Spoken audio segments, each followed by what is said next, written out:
Listen to this podcast, or I'll gut you.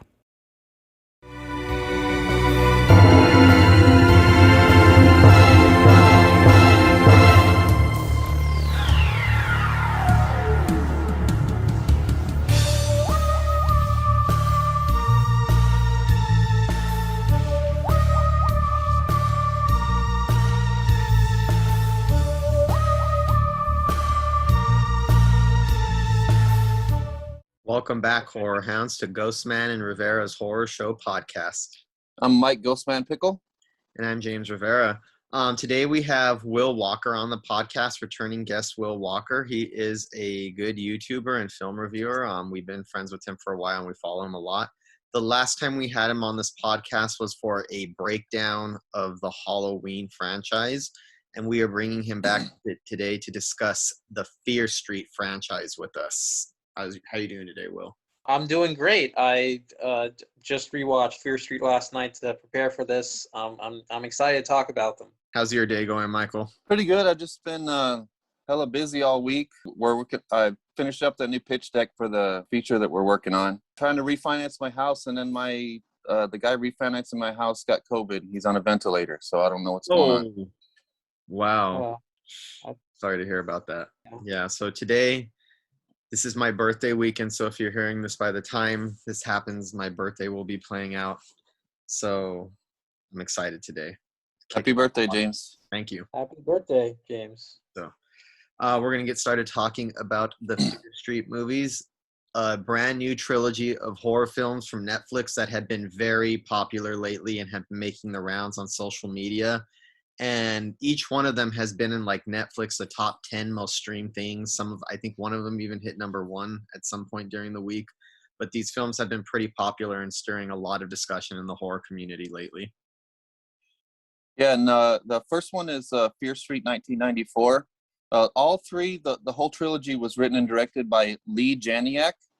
She did a movie called Honeymoon back in 2014. I highly recommend that one. And she also directed 2 episodes of the Scream TV series, which that was some of them were really good, some of them weren't. Definitely see some of that. I especially the first one. I see a lot of Scream influence on it. Oh, definitely. And especially in the opening. Yeah, definitely. That was a straight nod to Scream. Yeah. But what she did is Lee Janiak wrote and directed each one, but then she had a different writer come in and help with rewrites on each one. So on this one, it had additional story credit by Kyle Killen. He did Scenic Route with Josh Duhamel. I have not seen that one, but I've heard a lot of good things. And of course, they're based on R.L. Stine's Fear Street books. I have to mention this phenomenal cast. Most of them are reappear in the second and third parts. But Kiana Madeira is Dina. She's the main character. She was in Sacred Lies on TV with Juliette Lewis, but most of these are all fairly new up-and-coming actors. And then Olivia Scott Welsh plays Sam. That's Dina's love interest. Benjamin Flores Jr. is excellent in all 3 of these as Josh, the kid brother. He was from Rim of the World. That's on Netflix. I heard that one was good as well. And then Julia Rewald plays Kate. I love Kate in this movie. She's a little short drug dealer chick. This is her first feature. She's never done anything before this. I think she done 2 little short films or something. I couldn't believe that because she seems very confident in her acting. And then we have Fred Hetchinger plays Simon. I like Simon too, the goofy friend. David W. Thompson, and he's the guy from the Green Room. I don't know if you remember him. He's the one that brought the guys to the Nazis. Yeah, to the Nazi compound there. Okay, I think he was pretty good in this. Ashley Zuckerman, he played Sheriff Good. He didn't have a huge part in this. He plays more of a part in the story as the movies progress. And then, of course, Maya Hawke in the opening scene from Stranger Days. This first part is from Stranger Things. Yeah. So this first part is about a group of teenage friends who accidentally confront an ancient evil that is responsible for a series of brutal murders that has plagued the town of Shadyside for over 300 years. So it opens with that nod to Scream that we're talking about. I mean, I think you could tell right away by having. I'd say I wouldn't say that Maya Hawke is like a huge name right now, but she's probably one of the bigger names, especially with having parents like Uma Thurman and Ethan Hawke in her bloodline. I feel like she's kind of an up and coming rising star since Stranger Things and Once Upon a Time in Hollywood. So I got Scream vibes before I realized I was getting Scream vibes because I thought she was going to be the main character of the film when it opened up. Much like most people thought Drew Barrymore was going to be the main character in Scream when it opened up. Yeah, I liked the opening. The one thing that like really stood out to me immediately was that that start the beginning when Maya Hawke gave the mother the horror Penny Dreadful, and she calls it lowbrow horror trash, and something about the way Maya Hawke reacted and the way that sort of mother character was presented, I got the feeling that this movie likes the horror genre, and that's like something that feels very kind of rare for a lot of these 80s throwback tributes, like just liking the horror genre as a whole. Like it felt like it was made without spite, without cynicism, and that's just like so refreshing just to see it like that whole genre, not necessarily just the like the big established classics like Halloween or The Shining, though it obviously does have reverence for those as well, but some of the Lower brow one. some of the more maligned and underground cold hits, and I'll get more into that later. I did like the nods to Scream. I thought they were a little bit on the nose at the start. This is something that I think it does better later on, the nods to other films. But I will have to say I did think that it was just a little bit just too on the nose and copy and paste. I admire the intention, and it was cute. It didn't bother me too much, but there was just a little part of me that was like, oh, okay, I get it. It's Scream. The knife, I think, even in the same spot. The music in particular really reminded me of Scream, and that wouldn't have bothered me so much, but like I've seen so many other slasher films that like basically just copy and paste that Scream theme. I've seen it in Halloween H20, which we discussed earlier. I saw it in I'll Always Know What You Did Last Summer, and I saw it here. I like the opening. I like the nods, but it was just a little bit too on the nose for me in the beginning. But it does get better at that later on. Yeah, because the actual kill is almost the same as in the Scream opening scene. The slow-mo, the way he swings the knife, everything. And it kind of distracted me at first. The first time I watched it, I thought exactly like you did. It's so much like the opening of Scream. I was constantly reminded that this is the opening of Scream, but not as good. So it kind of took it away from it for me. But I watched it a second time, and I could really recognize the craft that went into it and how good it is standing on its own. What I find interesting is I knew you were going to agree with that, Michael, because of what you had told me earlier. I actually thought that was the music from Scream. It sounds like you said that it reminded you. I could have swore that they took. I mean, I'm probably wrong, but it sounds like they actually lifted the score out of that movie and plugged it directly into that scene. The composers did lift. There's some others I'll discuss later, but they did lift some of the Scream score. Oh, so it's not just in our heads. No. Okay, all right. I was like, that sounds strikingly similar. But then you have that big opening sequence, and then you have comes the title sequence, and then you see that this movie is going to be about big score, a big title sequence, youthful energy, and then. So, is this the only reason that a lot of people are hating on this movie? Because watching back and analyzing these movies, I don't see a whole lot wrong with them. I think they're pretty original. I think they're exciting. And I think the only thing that people seem to be hating on is the youthful energy. Why not have a youthful energy to a movie? I think I do think there's getting a backlash for the youthful energy. However, I also think that the people who are really trashing these movies, going hard trashing them, are the minority of viewers because they're very popular. They have very high ratings, and they've been all over Netflix's top 10, like cycling in and out for a while, and they've generate, and people I talk to seem to really enjoy it. I think this is just the typical backlash of horror fans trying to be cynical or find something to hate. And I think some people are taken aback by um and I have to admit this is a little pretty jarring. It has like a very like teenage horror movie quality, but most teen horror flicks are not this gory or this brutal or in your face with the brutality. So I think it's probably an unusual mix for horror fans. They're expecting that type of gore out of a different type of horror film. And they're usually not this story heavy and this focused on character. That's true. And for a movie like this, I was surprised how intricate the story was. But of course, it's based on books. But the character development, I was really impressed with, especially on the first one. Mm-hmm. Yeah, I would have to agree that I think the backlash is mostly a result of hype. Right off the bat, I will say I have different opinions about all three installments. The first one I loved, and I think it's the best of the trilogy. It's a great film, and pretty much after that opening, I don't have any problems with it. Or I mean, like, I guess I could like nitpick small aspects, but like nothing that really pops into my head as negatives. After that opening, I think it's pretty great all the way through. The second one, 1978. I definitely didn't hate, but I just didn't like it.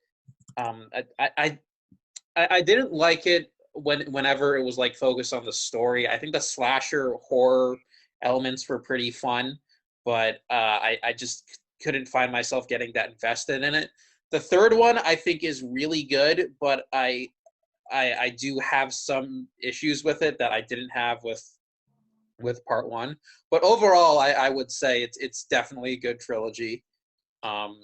It's I really love the first one. I really love the third one, even though I have problems with it.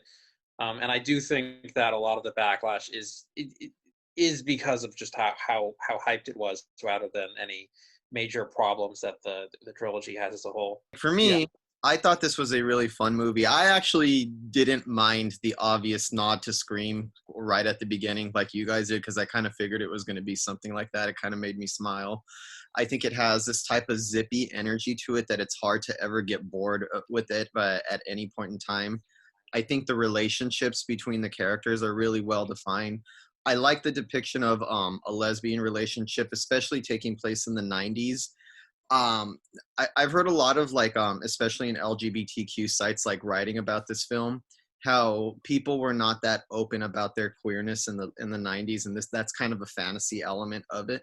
But I think that's kind of cool that they do it, because forget movies are not necessarily really reflections of reality, more of what we wish it could be like. But I thought it has a very sweet lesbian romance in it, and all the characters are easy to root for. You get upset when all of them die. It hits all of the right buttons for me as a horror fan for this particular type of horror film.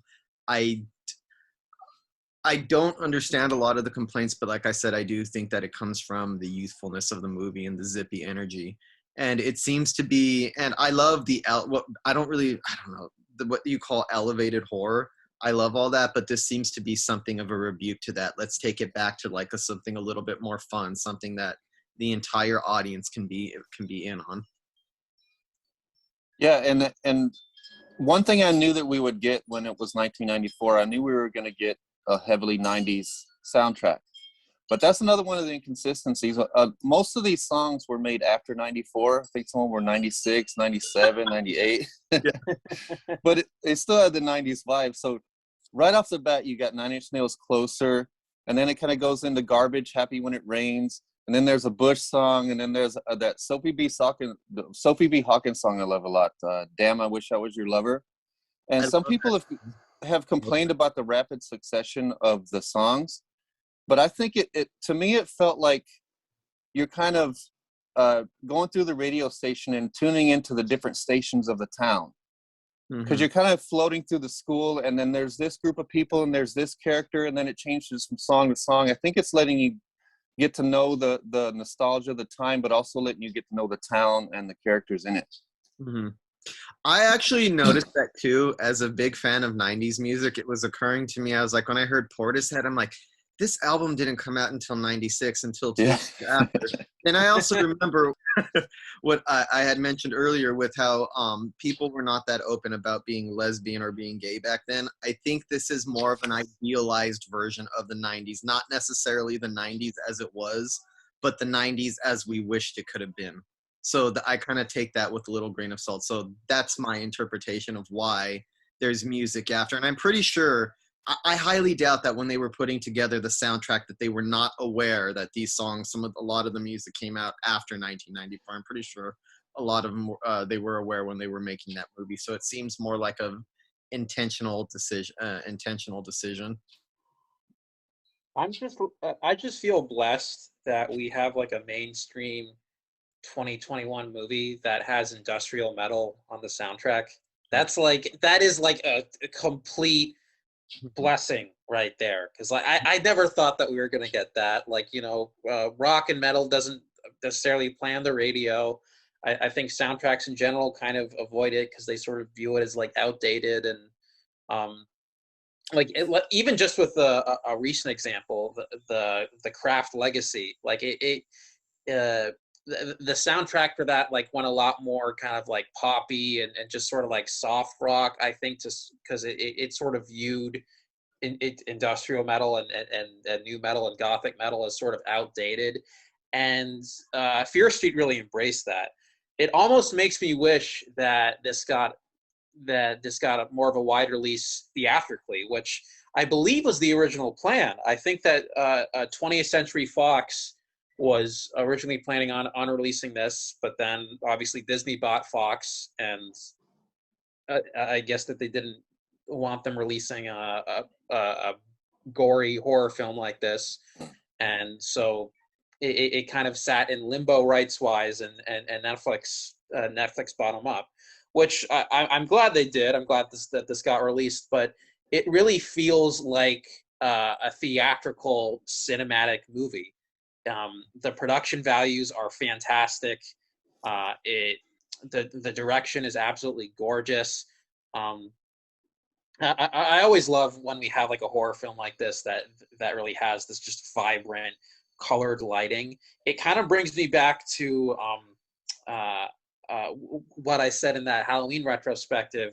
That like haunted house vibe that I loved about Halloween 6 is totally here. Like, you know what? Like there's this. I actually see aesthetic overlap between Halloween 6 and Fear Street 1994, and I'm sure a lot of horror fans would balk when they hear that, but I definitely see. Yes. Thinking back to some of like the bluish and the lighting and kind of like that neon look, I definitely see a lot of aesthetic overlap between these two films. In that sense, I get what you mean by having reverence for horror films that might not be as loved by the rest of the horror community. Yeah, and even like thematic overlap, like it's sort of involving this sort of very supernatural twist with the slasher with the slasher genre, and just combining supernatural elements with that, and linking it to like these ancient curses, and just giving the slasher stuff a little bit more weight and more grandeur. I thought that was executed really well, and even with its sort of focus on leads that don't necessarily match up with the sort of middle America white bread values. I brought up when I was talking about Halloween 6 in that retrospective how I felt that Kara was definitely coded queer in that, and in 2021 we can obviously be more open with that, and no more coding, just put it out right up front. Yeah, which I didn't have a problem with, because like you said, it is sort of more of a fantasy, and And not to mention, I think both of the leads had fantastic chemistry. I think they played off of each other wonderfully. I had no problem believing they were in love, and it it never felt pandering. It felt like a very sincere vision to me, because it didn't feel like it needed. It didn't feel like it was condescending its viewers. It didn't feel uh,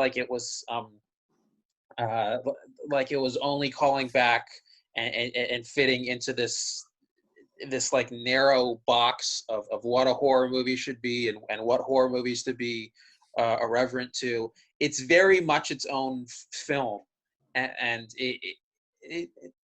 it's very much made for all horror fans, you could say. Mhm. And I think that really helped the characters and their relationships feel a lot more genuine, and it helped me care when they died or were in danger of dying. This director had a really great way of feeding you a lot of story starting early on. She starts feeding you the story early on, but you never feel like it's distracting. You never feel like she's sacrificing character development. The story is going on while you're getting to know these characters, and that's a sign of a great director and a good script. Let's also tackle how violent this movie is. Is it me, or is this more was it a lot gorier than you had anticipated? Because I actually read a lot of the Fear Street books growing up. I don't know if you guys ever read those books, but I used to love R.L. Stine and the young adult fiction that he would write in horror, kind of like introducing you into that world. So I kind of knew this was going to be rated R, but I was actually really taken aback that they went as far as they did with all of the kill scenes and the gore. They leave almost nothing to the imagination at all in this movie. Some of those stabbings and the axe attacks, especially the axe attacks where someone took 2 swipes to the face and on camera where you could see it hitting the face, is pretty brutal. My favorite kill was the bread slicer kill. That's the one that stuck in my mind the most, because um, it, wasn't sure how they were going to handle her, because they spent a while allowing us to kind of get to know her and sort of setting up this huge crush that the little brother had on her. So I wasn't sure how she was gonna die, if she was gonna die, and how she was gonna die, if she was gonna get stabbed or something. And so to have like an environmental kill like that, that was so graphic, was definitely shocking.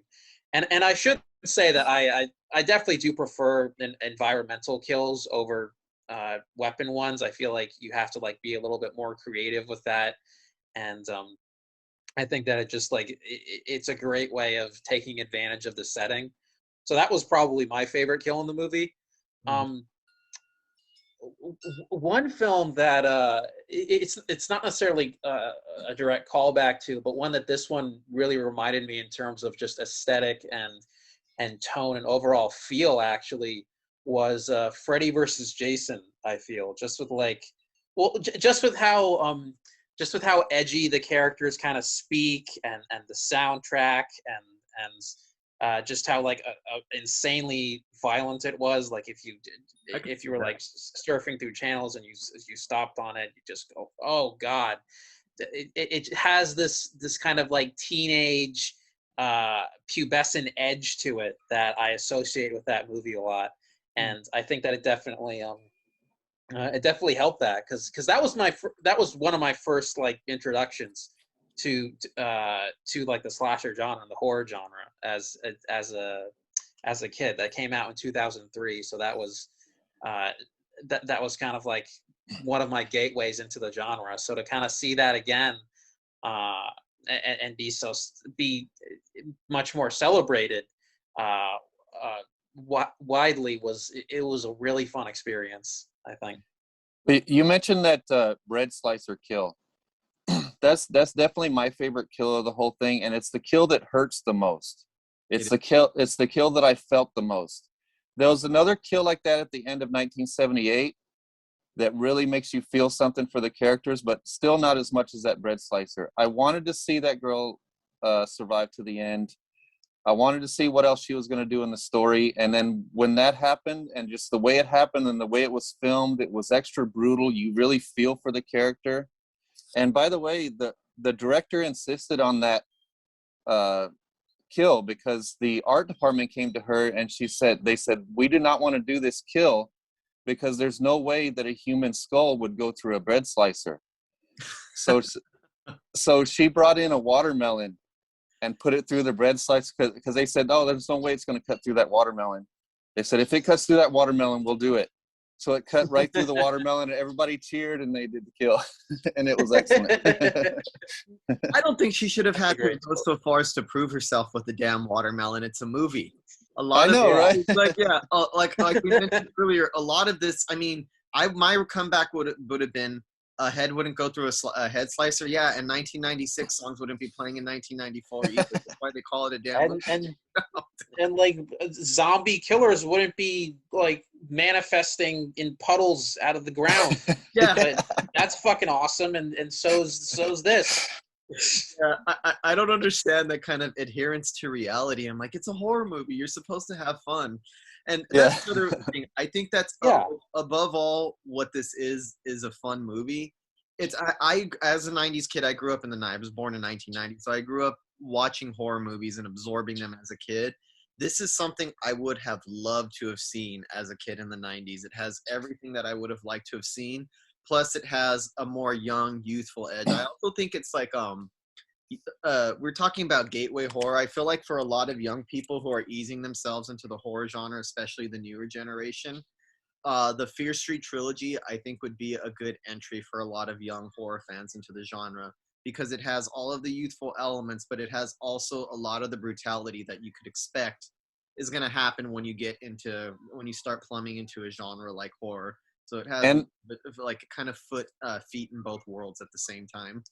And it has the quality that you don't see in all the movies like this. It's true. There's so many movies like this that are just churned out and just want to be hit and want to be edgy, but they just aren't as quality as this, with the quality camera work and the writing and the character development and the story. We need more story-heavy horror films like this. And like you guys both kind of like mentioned and harped on this, the lack of snarkiness and cynicism is kind of refreshing, because I feel most team screen horror is almost too cool for school. It's ultra hip, ultra stylized, always winking at the camera. There's always some kind of moment nodding that takes you out. I don't know, that arch hipness that I don't care for, completely erased from this. But it has, I don't know how to play it. It has a lot of elements of films like that, but without all the qualities that turns you off to films like that. Yeah. Yeah, it feels celebratory rather than spiteful.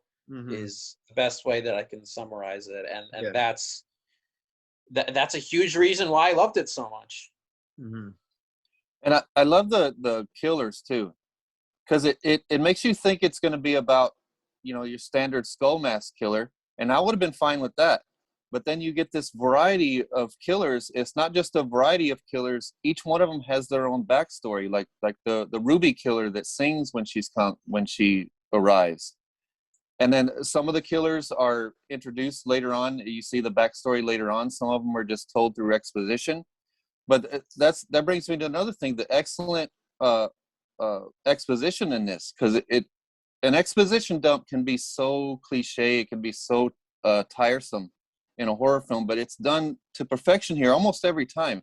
It's excellent. It makes the exposition exciting, and it does it using the acting, the writing, the score, and the camera work all together to make it one whole experience, rather than let's stop this narration in the middle of it so we can explain everything to the audience. I never felt that in this one. Yeah, I absolutely agree. That I love the idea that there were sort of multiple killers, and it makes the world feel bigger. The world building in this film is outstanding. Like I would it gets me excited if they want to do spin-off installments or sequels or anything like that. It gets me excited for that without feeling cheap, without feeling like, oh, this is a big, this is only exists to set up a universe. It's a self-contained story, but it succeeds wonderfully in creating this really interesting world, this really interesting, almost fantasy world that I'd love to see more of. yeah. I agree. I could see a lot of I could see setup for a potential franchise. I mean, the fact that they try to span this from 1666 through 1994 only shows you the kind of ambition that they're going for. I also think by placing it in 1994, I mean, it also could be a product of the fact that the books are more known from being a 90s, like from being coming out a while back. But the newest, the one that takes place, how do I'm using very poor choice of wording here. The 1994 was still a long time ago, and it is like the latest events in the movie took place like over 25 years ago. So it kind of leaves it open for us to explore Fear Street in the 2000s, the late 90s, the 2010s, this era. I think that's another thing. Definitely, and the way that this movie handles the mystery and the way it unfolds, just when you think you have the mystery figured out, you think the characters have the mystery figured out, it takes you in another direction. So it's a complex mystery without being convoluted. It never feels convoluted to me. And then on top of that, another thing you don't see in these movies, the characters coming up with great ideas that don't work. Mm-hmm. These are great ideas that seem like they're going to work, and they're very smart ideas. But it still finds time to have genuine drama and character interaction. That's what I was most impressed with. You have this big mystery that's woven throughout this whole thing, and you still find time for drama and character development without being distracting. Yes, I can see that. And there was one thing I wanted to mention. Did you notice something about all these movies? I don't know if it was just me, but the first part of the third act, or just midway around the third act, always feels like a climax in all three. And then they give you more story and another climax after that. Did you notice that? Yeah, I did They notice all that. do that. I think they all do that. I think they all do it with varying degrees of success. Because like Will, I didn't dislike any of these movies, to be clear, but I have different opinions on each one and how each one functions. But yeah, they all definitely seem like they were uniformly trying to match up and go for that. I could definitely see that. Yeah, just builds this world and this mythos that grabs you right away, and it doesn't let go, and it always makes it interesting. Just when you think you got it figured out, it goes in another direction, and it gives you another mystery to dive into. Yeah. Great. Yeah, really enjoyed this. So that one was 94. Mhm. That brings us to 1978. This one was also written and directed by Lee Janiak, and the co-writer on this one is Zach Olkowitz, who is the producer of Lights Out, and he's just now getting into writing. So they brought in some producers. I think it's they might have brought in more seasoned producers, kind of beef up the script or put a more professional gloss on the script or something. I don't know, but this one is a flashback hinted at in the first. It's a summer camp in Shadyside, 1978. One of the campers becomes possessed and starts killing, and we see how the woman from the first movie survived the ordeal. This one has Sadie Sink as Ziggy. She's the redhead from Stranger Things. Emily Rudd as Cindy. She's done mostly small TV parts. She was really good in this. And Ryan Simpkins played Alice, the short-haired blonde girl. She had a small part in Surveillance, the Jennifer Lynch movie. McCabe Sly was actually better in 3 than he was in this one. That's plays Tommy, the killer. He was in Miseducation from Cameron Post. It's a lesbian drama with Chloe Moretz. I'd highly recommend that one. Jillian Jacobs played the survivor. She's from Community. And Elizabeth Scopel, I have to mention her. She plays Sarah Fier in all 3 movies, and she's mostly in flashes, and you don't see a lot of her. But I really love her look, and I love the way they use her and kind of go back and forth between the movie, the world that we're in, and then back to the 1666 world where you just keep seeing glimpses of her. I think it does a lot for the movie. Well, what I appreciate about this one, and what I appreciate about the trilogy as a whole, even where I don't like all of them equally, is that as much as they fill all of a piece, it seems like Lee Janik was actually trying to make each one different and distinct so it could stand out as its own film, like you said, by bringing in different writers. And 1978, I enjoyed on a different level than I enjoyed 1994. Uh, I don't think this has that kind of zippy magic that the first movie has. That kind of, I don't know how to put it, that like really good watchability.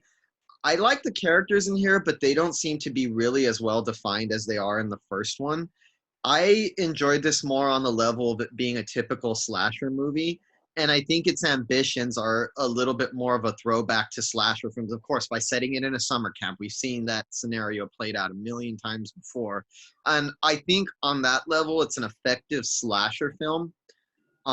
With kill scenes, it's easy to watch, but it doesn't have that kind of special feeling that I feel that the first one had. I think that this one loses a little bit in trying to be a little bit more like a typical horror movie. Still fun, still well executed, and I think still fairly well acted, but it seems a little bit more standard in comparison to 1994 and later on 1666.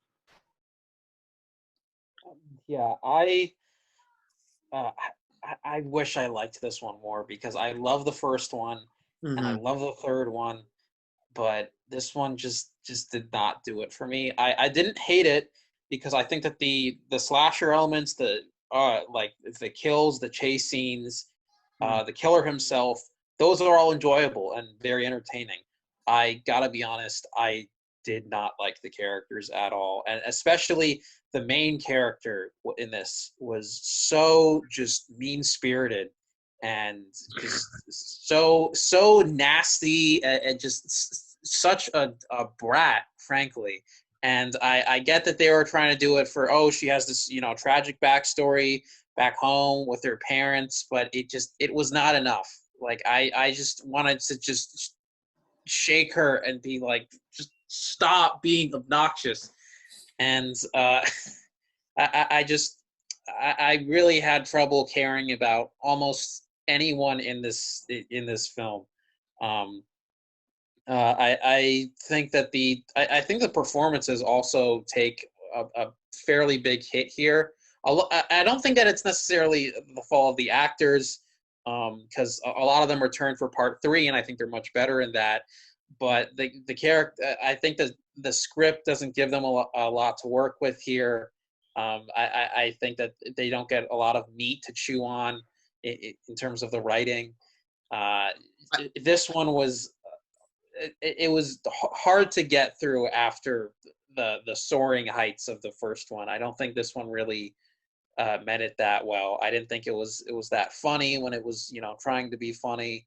Um, there are some cute nods to other horror movies like Jaws and Carrie that got like a couple smiles out of me, but it whenever people weren't being killed or chased or slaughtered or whatever, I was pretty bored with this one, unfortunately. I think the criticisms that you're talking about are the product of this are the product of what they were going for this one in terms of being a typical Yeah. sequel. Like the mean spirited character. That's kind of typical of like a lot of like 80s slashers and films like that. There's always like that nasty. There's always like a nasty mean girl who's kind of extra harsh. Where you care a little bit more about the kills and what's going on or what's going on when the victims are being chased around. But yeah, I enjoy it, like I said, but I don't think it has that kind of zippy quality that the original has. Well, this one, it didn't have a lot of, like you guys said, it didn't have a lot of the qualities that I loved about the first one, but it ended up balancing out for me where I liked it almost as much as the first one. Okay. Because I liked I thought it was a compelling summer camp horror story. It took away a lot of the character development that I liked about the first one and replaced it with a brand new horror story, a summer camp horror story, while also advancing the central narrative. And I thought it done it pretty well. And I personally feel with this movie, they were approaching greatness. Okay. I think the third one is where it stumbled a little bit, but it's only the decisions in the narrative that kind of stumbled, like putting the characters, I mean the actors from the first movie into new characters. That was really distracting. That I thought that kind of dulled the impact a little bit for me, but still ended up being really good by the end. But this one I thought it had a much better use of music. They squeeze in Nirvana Unplugged before you go to 78, and then you end up hearing both the David Bowie version of Man Who Sold the World and the Nirvana version.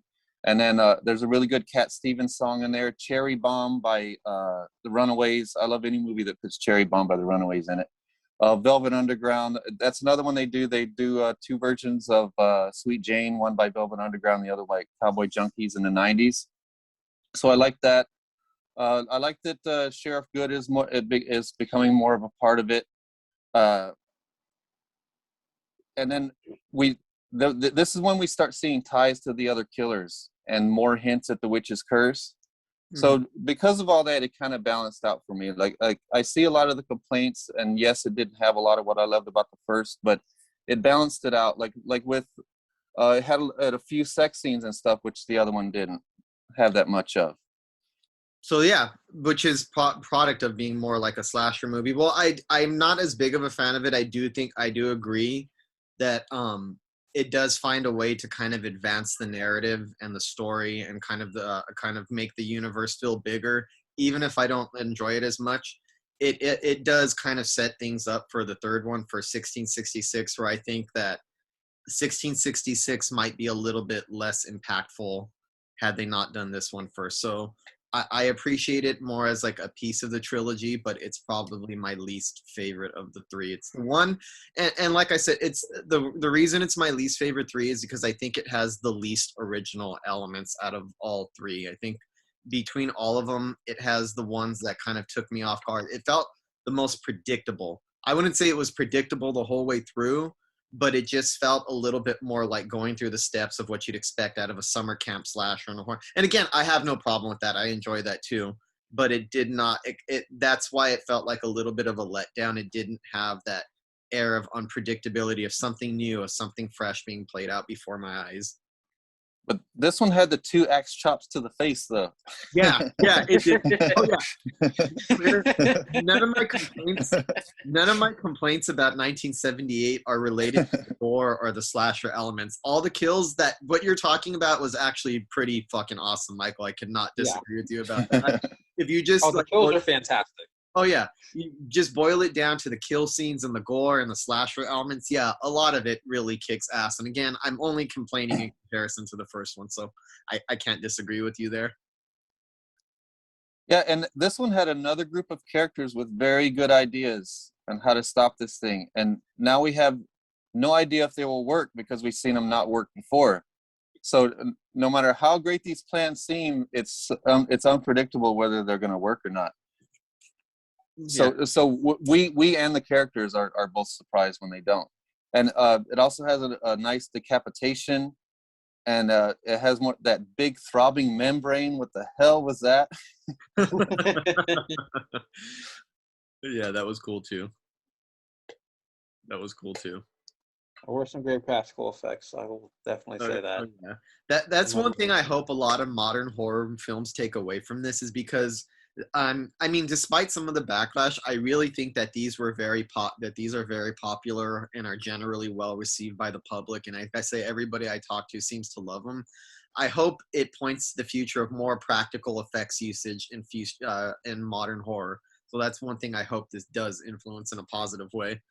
And also, it's a lot of really good practical effects, but there's still a lot of CGI. But not so much that it's distracting. That they use the CGI as a tool instead of a crutch here. I don't really notice much of the CGI. I mean, I'm trying to recall. I don't remember popping up at one, hey, that's CGI, or hey, that's fake. Yeah. So if they did use CGI, they did a great job because I couldn't spot where it was. And then that kill that we mentioned at the end, I won't give any details, but almost sickeningly brutal kill at the end. It hurt almost as much as the bread slicer, but not quite as much. And I'm a dork. I love being fooled into thinking one character is another. Oh, I love when a director does that. So that was done very well. And believe it or not, this one was filmed last. This was the last out of the 3 that were filmed. They filmed part 1, part 3, and then this one. I could definitely see that because part 3 has more involvement and more connection to the first one, and which we'll get into pretty soon. And this is the one where we have the characters Alice and Tommy, of course, are both nods to Friday the 13th. And it copies some of the locations as well. It makes some of the locations look exactly the way it did in Friday the 13th. And Ziggy is a nod to Ziggy Stardust. And the score has nods. The composers took pieces of The Omen, Alien, and Friday the 13th in this one. That makes sense. I knew I recognized some of the music. So they're really, really cataloging a lot of different horror movie references with this. Yeah. Yeah. And that brings us to the final installment, Fear Street 1666, again written and directed by Lee Janiak. And this one was co-written by Phil Grazendale. He is the writer of Honeymoon. And the other co-writer on this is Kate Treffry, and she's a writer on Stranger Things. The story comes full circle on this one as we witness the story of Sarah Fierre's curse and continue the central narrative with Fear Street 1994 Part 2. That was kind of distracting this, but I ended up loving it overall. Ashley Zuckerman plays a much bigger part in this as Solomon / Sheriff Good. It becomes more of a part of the story with each film, and I liked him a lot in this one. It mainly focuses on him and Kiana Madeira as she plays Sarah Fierre. She was also Dina in the first one. And Olivia Scott Welsh, they play lovers again in this one. And McCabe Sly really shines in this one here as Tommy. He's kind of the drunk guy in the crowd that yells, she's a witch, burn her. But he takes that type of character to a whole other level. There's something about his character and his performance in this. It seemed almost like he was performing in a higher brow movie. Yeah, I could definitely see that. I wanted to. I'm glad that you mentioned that. You said it seemed like he's performing in a higher brow movie. This one seems to be even going for something a little different from the first two. This one, by placing it in time, kind of by placing it back in in 1666, almost reminds me a little bit of The Witch and some of the A24 horror that's coming out now. Almost their take on like the elevated horror genre, and I really liked what they did with it. Unlike you, Michael, I actually like that they use the same actors. I didn't find it distracting that they use the same actors for these different characters, because it seemed to me like Fear Street is playing out a pattern where maybe they're not the exact same people, but they're kind of the same people. Almost like the way I interpret it is like this loop that they're all stuck in, these families kind of repeating the same type of tragedies over and over again. And I really liked the world building of 1666. I liked how the dynamic amongst the town. I liked a lot of the mythology and the backstory, and I like how they really tackle the queer theme in this one really hard by showing how people have irrational fear of anything that they don't understand, how it leads to a certain type of hysteria where it still happens today, the type of religious hysteria that results when anybody who's a little bit different, or if you see somebody, same-sex couples, the kind of panic that they have, where a lot of this could have been avoided if everybody here was not such an ignorant person, and anybody could take their heads out of their ass for 1 second and think logically.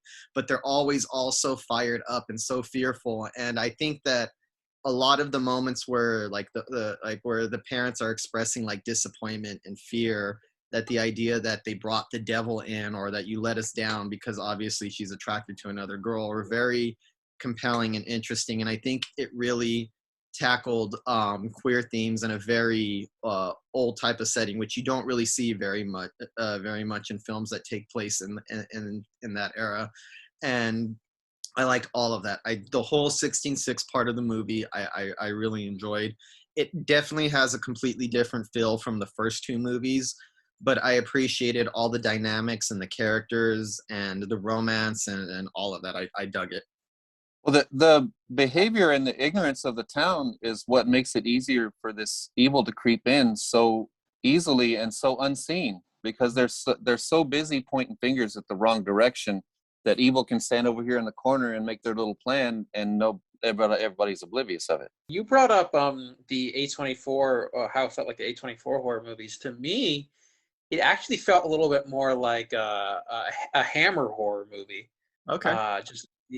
Just in terms of just how it combines, like, like gorgeous period settings with um extreme gore and sexuality and all these uh Different elements. I, I don't want to say lowbrow elements, but like more crass elements with like a highbrow uh aesthetic and themes and story. um uh one thing that one thing that just like I just couldn't get past was um and I loved it overall, but just one thing that just kind of irked me in the back of my head was, this is set in colonial times, Hmm. and race is like never addressed once. Like the main character, her her brother, I think, is black in this, and so I assume she's either black or biracial or something, and it's never really addressed. And I just it just really took me out of the whole film, where it's like the whole community doesn't really it's a very racially diverse community, and that's never really brought up. And I understand that it's a fantasy, it's horror, it's fantastical, but it felt weird that like that sort of went unaddressed while also addressing homophobia and these themes of queer identity in the time. It was just sort of it just felt like something that was just kind of like pushed in a corner and just like uh, uh, ignored. And I felt like for a story that was focused on Yes. this idea of like oppressed peoples and outcasts and their suffering, with horror as a macrocosm of that, I felt that was definitely the wrong choice, unfortunately. No, I actually didn't consider that. I would say it's more of a missed opportunity because they are packing a lot into the narrative of this one film. Or I do see your point, that's valid, especially since it goes out of its way to kind of tackle queer identity and the kind of fear that the fear that it fosters amongst people. That I did think for a second it's kind of strange in 1666 that she has a black brother and nobody ever like acknowledges or says anything. So I could definitely see that, but I can't really complain too much because while I was watching it, this never actually occurred to me other than just like a couple thoughts like how that's strange, how that's never acknowledged. But it's also, I think, because this movie is doing so much. And remember, this is just the 1666 section of the movie. The movie has a whole other section at the end which focuses on something completely different. So I think they packed as much in as they possibly could in the amount of time that they could have. Well, I don't have a lot of complaints about this one. It's mostly just distractions, where I wasn't hardly distracted by anything in the first two movies, and then this one kept distracting me. It was the only thing that distracted me. As the movie progressed, I didn't mind that the actors from the beginning were in this one, but at the end of part two, it made us think she was in Sarah's body now, and she was experiencing. So she was stuck there. So I thought she was in Sarah Fier's body, and then I started seeing she started acting like she knew how to take care of all the pigs, and she knew everybody there. So okay, she's Sarah now. She's not actually another character in Sarah's body. Okay, and I see the other actors from the movie. All right, and that was fine. I got used to that, but the accents kept distracting me. Hmm. Almost all their accents drift in and out so badly that the movie has to have so many other good elements in order to overcome that. Like I love the song selections in this. Bone Thugs, Mo Murda. I love hearing Bone Thugs, Mo Murda in this one. Offspring come out and play. Oasis, my favorite Oasis song, Live Forever, is in this one. And then they ended with two great Pixie songs, Gigantic and Mr. Greaves. So I like it was a much less song selections, as you can imagine, because they're in 1666. But I like the few selections that they made.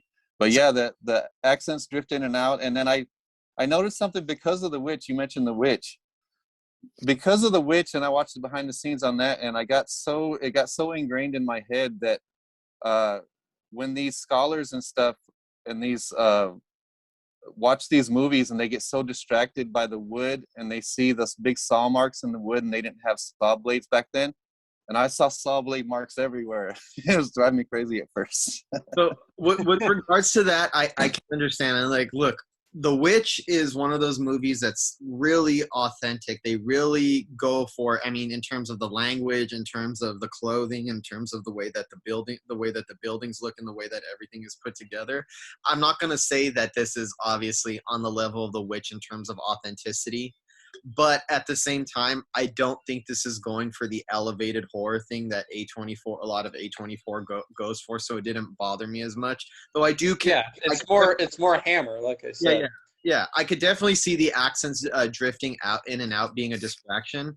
But I think what ultimately made this more interesting to me than 1978, where maybe 1978 doesn't have as many distractions, I just think the character dynamics are a lot more fascinating here. I think that the subtext is a lot more interesting, and I think it has a bit more of a complex narrative, and I think that there's a lot more going on, I think, to keep the mind rolling than I think 1978. So it might be more flawed in than 1978 in terms of that, but I also think it has a lot more going on in it than 1978, which is why I prefer this one.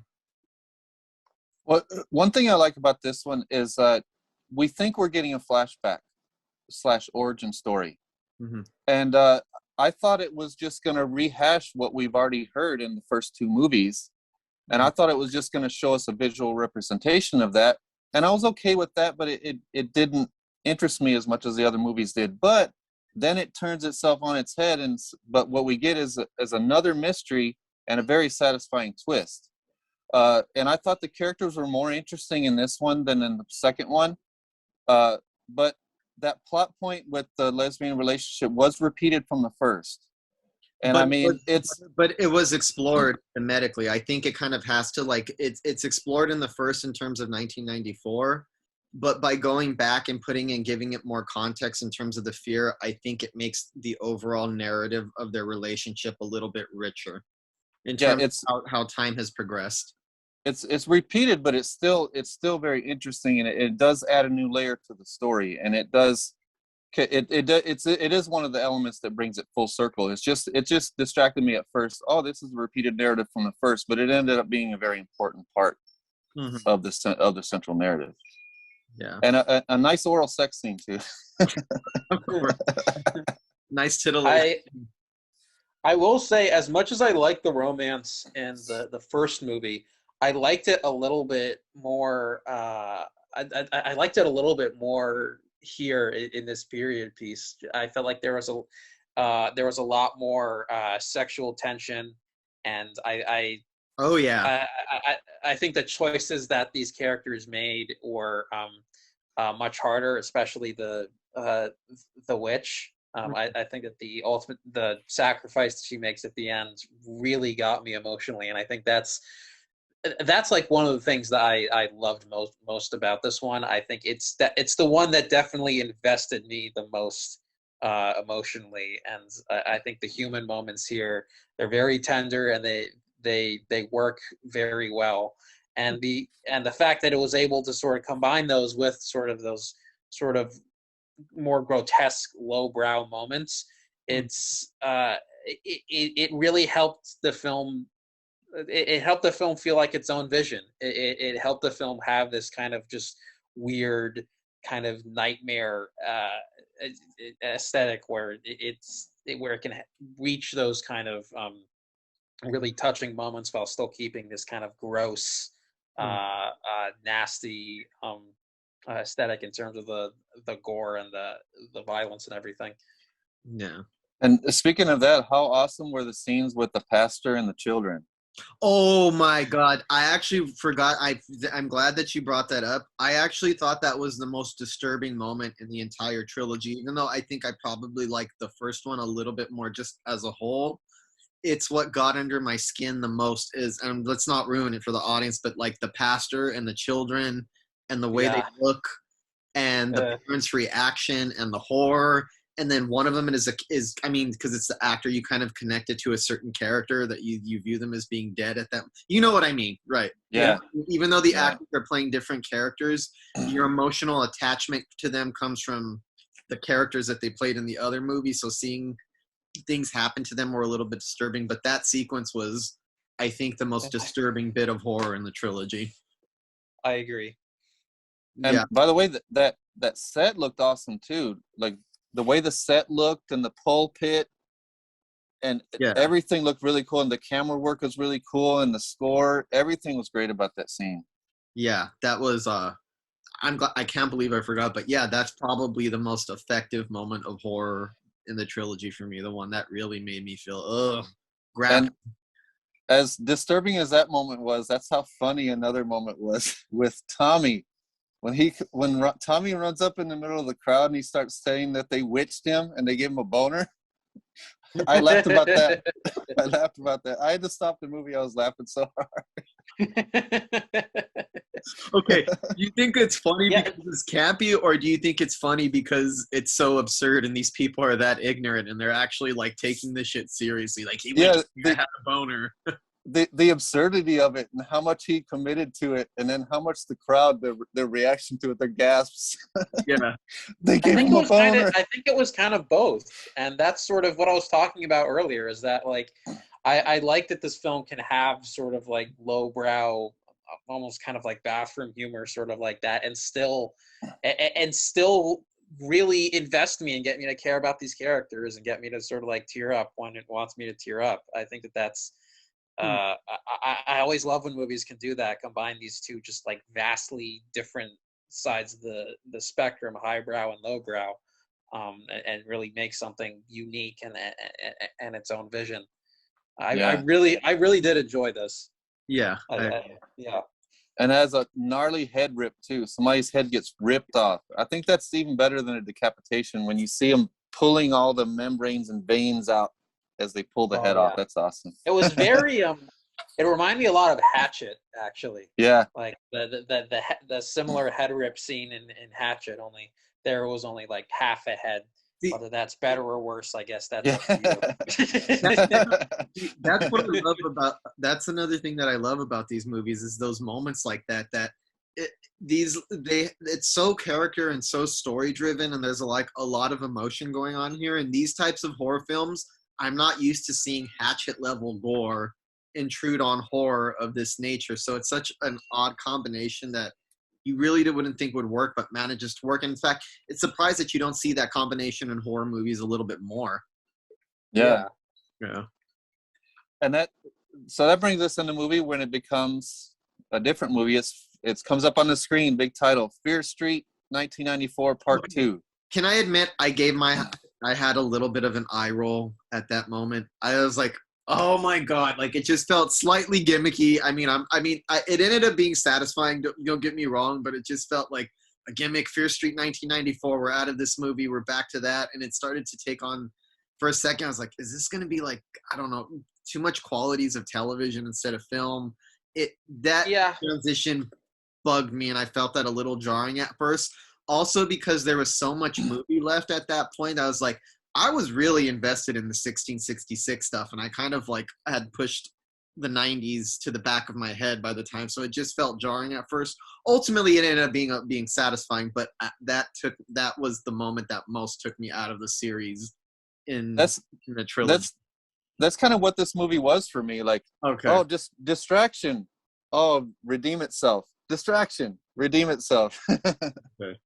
But to me, I would agree that like the title card was just, it felt a little gimmicky, but I don't think that we needed more 1666. I felt that by the time that hit its conclusion, I felt very satisfied with that portion of the story. I think that it did everything it needed to do. I think it got everything that it could have gotten out of that story. And I think the film overall is paced very well. And I was by the time that it hit 1994, I don't know why they needed another title card, but I was definitely hyped up and properly ready for that conclusion. Exactly. They could have just went back to it without the title. Yeah. It's just it's too much of an announcement that you're watching a movie. That's what I think, but it worked. But that last part was just so good. I like the mall janitor. I like him a lot because they kind of weaved him in, kind of hinted at his part in it through the whole series, and then finally he becomes a big part at the end. I liked him. I liked the way he reacted with the other characters. I love the direct nod to Carrie. They even mentioned that it's a nod to Carrie, and they come up with an idea based on what happened in Carrie. And that was another awesome idea, by the way. That whole idea they came up with to distract the killers at the end, loved it. So Yeah. overall, with this trilogy, we have protagonist speeches, we have exposition dumps, we have preparing for battle montages, and all of it done to perfection and mixed with wholly original characters, drama, story, and horror. And humor. And humor all the way around. Just I thought it was overall and great style. trilogy. And Yes. stuff. Yeah. Wow. I think it was a great trilogy as well. I will absolutely be watching. I'll be watching them again. Maybe not 1978, but the other two, I will definitely be watching again. Netflix is notorious with not allowing physical media, but I hope that they allow a DVD or Blu-ray release. I mean, I had to basically beat an old lady with a stick to get the Blu-ray for their Death Note movie. That was a whole. That was like I had to like search all over the internet. It was a huge pain in the ass. I'm not even sure if it was. it's not legal, right? Um, It's okay. You don't have to specify.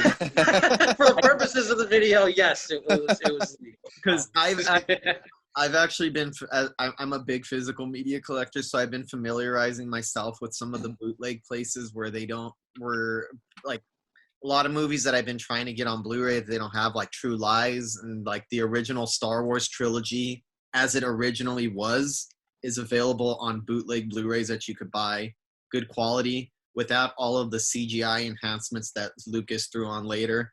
But yeah, I've seen that a lot of these bootlegs, Blu-ray services have taken Netflix films and put them onto Blu-ray.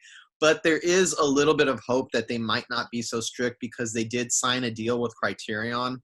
So now you have movies like films like Roma and The Irishman, which were made specifically for Netflix, have physical media releases on the Criterion. So hopefully that signals that they're kind of being a little bit more open to it in the future, or they're opening it up for that.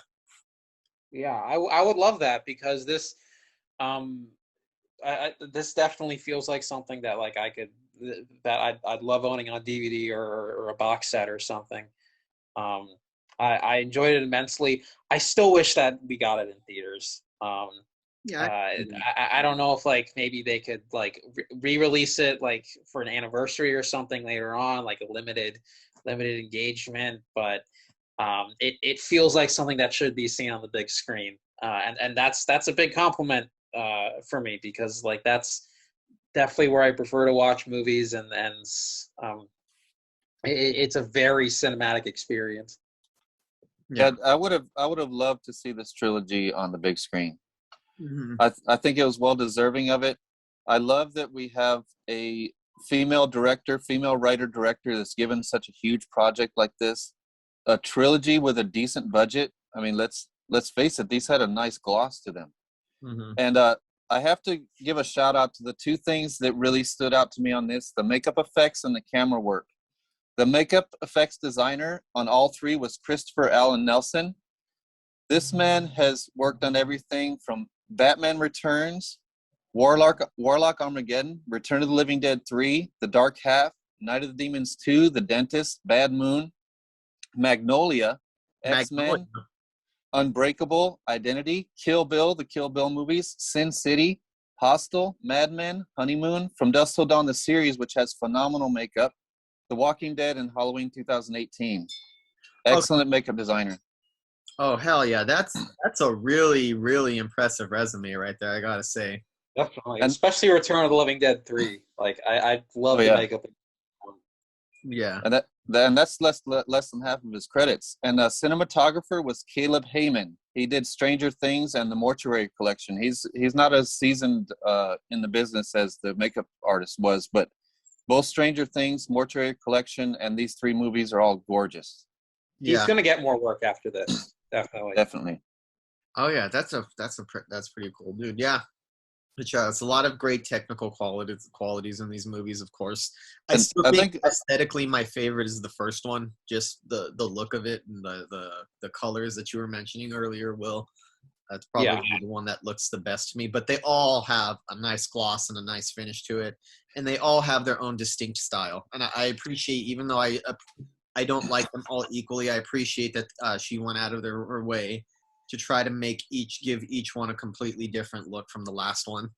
And don't you think, even though we kind of complain about this or that, it's almost by design that the first one was better, that the first one had better character development, better everything, because that's kind of the central narrative that we're going for. Yeah. Yeah, because it's everything that drives the other two movies is heavily based in the first one. It's the only one that could probably stand on its own, actually. Like, it's the one that would probably make the most sense if you were to watch just as a standalone film. It would probably be 94. The other ones require, as much as I did really enjoy 1666, a lot of its power derives from your familiarity with the characters in the first one. That's an excellent point. I think that's what makes the first one better. Mm-hmm. Is that the other two can't stand alone without that one. Yeah, and that one could probably stand alone as its own movie. But yeah. I agree with that. Yeah. So overall, really good trilogy. I think we all have our own nitpicks throughout, and I noticed that none of our nitpicks are the same, and it's different for each one. But overall, I think we all seem to enjoy it. Like, even the trilogy, even when it's with its missteps and at its worst, it's still a lot more exciting than a lot of horror that's out these days. Yep. I also think anything that's this ambitious, when you're telling a story in 1994, you're going to 1978, and you're going to 1666, and then looping back to the 90s. I think the more that you bite off as a filmmaker, the more that there's going to be a kind of any flaws in your films. That's just the nature of really ambitious projects like that. So I can't really slight it too much, because, I mean, let's be honest, if any of us were tasked with making a trilogy that expansive and that big, we'd probably all end up with some kind of flaws in the film somehow, even if it was all good. I think the more ambitious anything is, the more you open yourself up to like little missteps here and there. But I prefer ambitions that occasionally flounders, as opposed to mediocrity or laziness that doesn't try anything new or exciting. So even when it doesn't, all with the nitpicks, I still really appreciate what was going on in these films. And dare I say, this is kind of like The Faculty, where I thought The Faculty was going to be your standard teen scream, and it is in some ways, but it rises above that and becomes so much more. I haven't seen The Faculty in a while, so I need to rewatch that before I could chime in with my opinion on that. It's a very fun movie. I like The Faculty a lot. Yeah. Robert Rodriguez. Yeah. Wait, isn't that what also Kevin Williamson? Yeah. Yeah. Oh, okay. Yeah, I need to rewatch that again then. Yeah. But overall, I think these were really good films, especially the first one. If I had to rank them, it would be 94, 66, and then 78. That's my ranking as well. That's your ranking. And I'm pretty sure Michael's in chronological, right? Yeah. Yeah. 94, 78, 60, 64. So for you got diminishing returns, but I'm sure you're still satisfied. Yeah, but the ending was so satisfying. There was no lulls in it for me. Yeah. So if you haven't really checked these out, jump on them. They're playing on Netflix right now, and they're going to be on there permanently. They're next Netflix originals, and like Will said, I hope that these get an official release in the future, because I would definitely add this to my collection. Nice little Same box here. with all three. Definitely worth seeking out. Shout out your page really quick, Will, your YouTube page. Okay, my channel is The Movie Doctorful. I have a series called Diamonds in the Rough, where I sort of analyze and defend movies that most people think are bad, but I actually think are good. I've covered some horror. I've definitely covered some horror movies there. Halloween 6. I've covered the Elm Street remake, and I've covered Friday the 13th Part 7, Spawn, the Netflix Death Note series. And I also covered some non-horror movies like The Lost World, Jurassic Park, and Attack of the Clones. My next video is going to be on Revenge of the Sith. I just need a camera for that, just because my current camera, it's USB cord. broke. But that's the next thing that I'm going to be working on. So if you Yeah. can check that out, much appreciated. Great being on this show. I love talking movies with you guys. One And of the reasons we like to bring Will on the show is because Will, especially in internet circles, I'm sure you're used to this, you have very opinions that not everybody shares. And yeah. I frequently disagree with you quite a bit on a lot of different things. But what I appreciate about it is I feel a lot of people who do this are just trying to be contrarian. You seem to come from a genuine place, and I like that you sometimes with some of your critiques, you take movies that either I dislike or like, explain what you like about them, and they kind of sometimes make me consider them in a different light or make me look at them different. Or even if I don't appreciate them, I can start to see the value in it, even if it doesn't appeal to me. So we like to bring somebody on here who has different opinions than us. Strangely enough, this is one series where our opinions, even though we all have slightly different like nitpicks here and there, we all seem to be in agreement overall, I think. Yeah, I And think we generally line up on this one, definitely. But yeah, and I love talking with you guys because like I think that both of you have a lot of just really substantial stuff to say, whether I agree with you or not. And I love discussing movies with you. I think you express your opinions very eloquently, and it's always a blast. Mm-hmm. and may I say, you're almost masterful at getting someone to take a second look at a movie that they didn't like. I've never seen anyone better at doing that than you. Yeah. Thank you, Mike. Yeah. So please keep up with us. Mike and I are pretty busy right now. We're hella busy. I cringe as I use that word. I cringe as I use the word cringe. But so right now we're working on getting pay up distribution right now. We're also working on another film, Voodoo Village. We're doing pitch decks on different projects right now. We keep up with the podcast every week. Please follow us on Facebook and Instagram. And also Facebook, it's facebook.com/Pickles Horror Show. And on Instagram, it's @Pickles Horror Show. Also, please start following us on our TikTok page because that is blowing up really fast and getting views. I've never had any form of social media spread us as fast as that app and that platform. So check us out if you want to see like bite-sized clips and interviews and little good snippets and stuff. It's filled with good stuff. We're already over 4,000 followers in just less than a month. Please check us out there. It's really taking off. I think you'll appreciate our TikTok page for those of you horror fans who aren't on TikTok. And if you're not, get on it. If you're skeptical, there's a whole horror section on TikTok called Horror Talk, and you'll be surprised at the amount of creative content and reviews and news and stuff that you got on there. Trust me, I was very skeptical of this platform as an avenue for horror. Now I see a lot of the potential in it. So check us out there.